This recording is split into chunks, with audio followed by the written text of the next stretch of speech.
Hello ಕರ್ನಾಟಕದ ಜನತೆ, welcome back to our YouTube channel.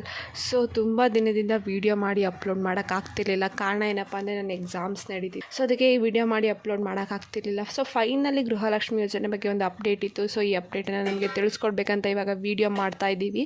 So ಏನಪ್ಪ ಅಪ್ಡೇಟ್ ಅಂದರೆ, ಗೃಹಲಕ್ಷ್ಮಿ ಯೋಜನೆ 11, 12 ಮತ್ತು 13ನೇ ಕಂತಿನ ಹಣ ಇಷ್ಟೊತ್ತಿಗೆ ರಿಲೀಸ್ ಆಗಬೇಕಿತ್ತು. 13ನೇ ಕಂತಿನ ಹಣ ಈ ತಿಂಗಳು, ಬಟ್ ಇನ್ನು ತುಂಬ ಜನಕ್ಕೆ ಹಣ ಬಂದಿಲ್ಲ. ಸೊ ಇದ್ರ ಬಗ್ಗೆ ಸಿದ್ದರಾಮಯ್ಯ ಅವರು ಮತ್ತೇನು ಲಕ್ಷ್ಮೀ ಹೆಬ್ಬಾಳ್ಕರ್ ಅವರು ಒಂದು ಸ್ಪಷ್ಟವಾದ ಒಂದು ಮಾಹಿತಿನ ನೀಡಿದ್ದಾರೆ. ಇದ್ರ ಬಗ್ಗೆ ನಿಮಗೆ ಪೂರ್ತಿಯಾಗಿ ಈ ವಿಡಿಯೋದಲ್ಲಿ ತಿಳಿಸ್ಕೊಡ್ತೀನಿ. ಸೊ ಏನಪ್ಪ ಅಂದರೆ, 11ನೇ ಕಂತಿನ ಹಣ ಯಾವ ಜಿಲ್ಲೆಗೆ ಬಿಡುಗಡೆ ಆಗಿದೆ ಅಂತಲೂ ತಿಳಿಸ್ಕೊಡ್ತೀನಿ. ಮತ್ತು 12, 13ನೇ ಕಂತಿನ ಹಣ ರಿಲೀಸ್ ಮಾಡಿದ್ದಾರಾ, ನಿಜವಾಗ್ಲೂ ಹಣ ರಿಲೀಸ್ ಆಗಿದೆಯಾ ಅಂತಲೂ ಕೂಡ ಈ ವಿಡಿಯೋದಲ್ಲಿ ಡೀಟೇಲ್ ಆಗಿ ತಿಳಿಸ್ಕೊಡ್ತೀನಿ.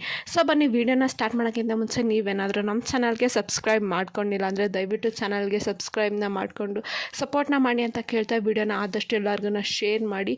ಸೊ ನಿಮ್ಮ ಜಿಲ್ಲೆನೂ ಇದೆಯೋ ಇಲ್ವೋ ಅಂತ ತಿಳ್ಕೊಬೇಕಂದ್ರೆ ವಿಡಿಯೋನ ಎಲ್ಲೂ ಸ್ಕಿಪ್ ಮಾಡಿದರೆ ಕೊನೆವರೆಗೂ ನೋಡಿ. ಸೊ ಹೌದು, ಏನು ಗೃಹಲಕ್ಷ್ಮಿ ಯೋಜನೆ 11ನೇ ಕಂತಿನ ಹಣ ಈಗ ಆಲ್ರೆಡಿ ಎಲ್ಲ ಜಿಲ್ಲೆಗಳನ್ನು ರಿಲೀಸ್. ಇದುವರೆಗೂ ಕೂಡ ರಾಜ್ಯದ ಎಲ್ಲ ಮಹಿಳಾ ಫಲಾನುಭವಿಗಳಿಗೂ ಸುಮಾರು 10 ಕಂತಿನ ಅಂದರೆ 20,000 ರೂಪಾಯಿಗಳು ಹಣ ಜಮಾ ಆಗಿದೆ ಸರ್ಕಾರದ ಕಡೆಯಿಂದ.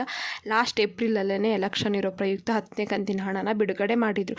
ಸೊ ಅದಾದಮೇಲೆ 2 ತಿಂಗಳು ಯಾವ ಕಂತಿನ ಹಣನೂ ಹಾಕಿಲ್ಲ. ಆದರೆ ಎಲ್ಲ ಕಡೆ ನಿಮಗೆ ಇವಾಗ ರಿಲೀಸ್ ಮಾಡ್ತೀವಿ, ಆವಾಗ ಇಷ್ಟು ಜಿಲ್ಲೆಗೆ ರಿಲೀಸ್ ಮಾಡ್ತೀವಿ ಅಂತ ವಿಡಿಯೋ ಹಾಕ್ತಾನೆ ಬಂದರು ಯೂಟ್ಯೂಬಲ್ಲೆಲ್ಲ. ಬಟ್ ಇವಾಗ ಏನು ಆಗಸ್ಟ್ 1ನೇ ವಾರದಲ್ಲಿ 11ನೇ ಕಂತಿನ ಹಣ ಬಿಡುಗಡೆ ಆಗಿದೆ. ಆಗಸ್ಟ್ 1ನೇ ವಾರದಲ್ಲಿ ಕೂಡ 11ನೇ ಕಂತಿನ ಹಣ ಜಮಾ ಮಾಡೋಕ್ಕೆ ಸ್ಟಾರ್ಟ್ ಮಾಡಿತ್ತು.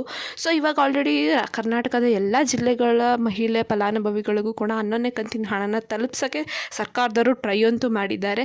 ತುಂಬ ಜಿಲ್ಲೆಗೆ 11ನೇ ಕಂತಿನ ಹಣನ ರಿಲೀಸ್ ಮಾಡಿದ್ದಾರೆ. ಸೊ ಆ ಜಿಲ್ಲೆಗಳ ಲಿಸ್ಟಲ್ಲಿ 28 ಜಿಲ್ಲೆಗಳ ಹಾಗೆ ಹಣ ಬಿಡುಗಡೆ ಆಗಿದೆ. ಸೊ ಯಾವ ಜಿಲ್ಲೆ ಅಂತ ನಾನು ಈ ವಿಡಿಯೋದಲ್ಲಿ ಡೀಟೇಲ್ ಆಗಿ ತಿಳಿಸ್ಕೊಡ್ತೀನಿ. ಸೊ ನಿಮ್ಮ ಜಿಲ್ಲೆ ಇದೆಯೋ ಇಲ್ವೋ ಅಂತ ಚೆಕ್ ಮಾಡ್ಕೋಬೇಕಂದ್ರೆ ಈ ವಿಡಿಯೋನ ಕಂಪ್ಲೀಟಾಗಿ ನೋಡಿ. ಸೊ ಒಂದೊಂದು ಏನಪ್ಪ ಅಂದರೆ, ನಿಮಗೆ ಏನಾದರೂ ಮೆಸೇಜ್ ಬಂದಿಲ್ಲ, ಹಣ ಬಂದಿದ್ದು ನಿಮಗೆ ಮೆಸೇಜ್ ಬಂದಿಲ್ಲ ಅಂದ್ರೆ ಈ ತಿಂಗಳದು ಏನು ಮಾಡಬೇಡಿ, ಬ್ಯಾಂಕಿಗೆ ಹೋಗ್ಬಿಟ್ಟು ನಿಮ್ಮ ಪಾಸ್ಬುಕ್ನ ಅಪ್ಡೇಟ್ನ ಮಾಡಿಸಿ. ಸೊ ಆವಾಗ ನಿಮಗೆ ಹಣ ಬಂದಿದೆಯೋ ಇಲ್ವೋ ಅಂತ ಗೊತ್ತಾಗುತ್ತೆ. ಸೊ ಸಮ್ಟೈಮ್ಸ್ ನಿಮಗೆ ಮೆಸೇಜ್ ಬರೋದ್ರಲ್ಲಿ ಏನೋ ಒಂದು ಪ್ರಾಬ್ಲಮ್ ಆಗಿರ್ಬೋದು, ಏನೋ ನಿಮ್ಮದು ಅಪ್ಡೇಷನ್ ಪ್ರಾಬ್ಲಮ್ ಇದ್ರಿಂದ ನಿಮಗೆ ಮೆಸೇಜ್ ಬಂದಿರಲ್ಲ. ಸೊ ಅದಕ್ಕೆ ನೀವು ಡೈರೆಕ್ಟ್ ಬ್ಯಾಂಕಿಗೆ ಹೋಗ್ಬಿಟ್ಟು ಚೆಕ್ ಮಾಡ್ಕೋಬೋದು, ಇಲ್ಲ DBT ಆ್ಯಪ್ ಮೂಲಕನೂ ಕೂಡ ನೀವು ಚೆಕ್ ಮಾಡ್ಕೋಬೋದು. ಸೊ ಈ 28 ಜಿಲ್ಲೆಗಳಿಗೆ ಹಣನ ಬಿಡುಗಡೆ ಮಾಡಿದ್ದಾರೆ ಈ ಬಾರಿ 11ನೇ ಕಂತಿಂದು ಸರ್ಕಾರದವರು. ಏನು 11ನೇ ಕಂತಿನ ಹಣ ಆಗಸ್ಟ್ 12ರಿಂದನೇ ರಿಲೀಸ್ ಮಾಡೋಕ್ಕೆ ಸ್ಟಾರ್ಟ್ ಮಾಡಿದ್ರು. ಸೊ ಆವಾಗ ಎಲ್ಲ ಜಿಲ್ಲೆಗೂ ಒಂದೇ ದಿನ ಹಾಕೋಕ್ಕಾಗಲಿಲ್ಲ, ಹಂತವಾಗಿ ಹಣನ ರಿಲೀಸ್ ಮಾಡ್ತಾ ಬಂದರು. ಸೊ ಆವಾಗ ತುಂಬ ಜಿಲ್ಲೆಗಳಿಗೆ ಹಣ ರಿಲೀಸ್ ಆಗಿರಲಿಲ್ಲ. ಬಟ್ ಏನು ಆಗಸ್ಟ್ ಎಂಡಿಂಗಲ್ಲಿ ಅವ್ರು ಹೇಳಿರೋ ಪ್ರಕಾರ 11ನೇ ಕಂತಿನ ಹಣನ ಎಲ್ಲರಿಗೂ ರಿಲೀಸ್ ಮಾಡ್ತೀವಿ ಅಂತ ಹೇಳಿದ್ರು, ಎಲ್ಲ ಜಿಲ್ಲೆಯ ಫಲಾನುಭವಿಗಳಿಗೆ. ಸೊ ಯಾವ ಜಿಲ್ಲೆಗೆ ಇವಾಗ 11ನೇ ಕಂತಿನ ಹಣ ಕಂಪ್ಲೀಟಾಗಿ ರಿಲೀಸ್ ಮಾಡಿದ್ದಾರೆ ಅಂತ ಒಂದು ಲಿಸ್ಟನ್ನು ಕೂಡ ಸರ್ಕಾರದವರು ಹೇಳಿದರು. ಸೊ ಆ ಜಿಲ್ಲೆಗಳ ಪಟ್ಟಿಯಲ್ಲಿ ನಿಮ್ಮ ಜಿಲ್ಲೆ ಇದೆಯೋ ಅಲ್ವೋ ಅಂತ ನೋಡಿ.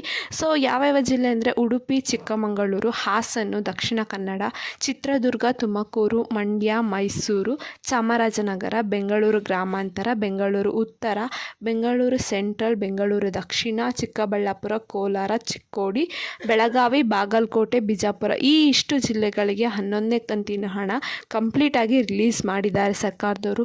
ಸೊ ಇನ್ನು 12 ಮತ್ತು 13ನೇ ಕಂತಿನ ಹಣನೂ ಕೂಡ ಈ ಆಗಸ್ಟ್ ಒಳಗೆ ಬರಬೇಕು. ಆದರೆ 12 ಮತ್ತು 13ನೇ ಕಂತಿನ ಹಣ ಇಲ್ಲಿವರೆಗೂ ರಿಲೀಸ್ ಮಾಡಿಲ್ಲ ಸರ್ಕಾರದವರು.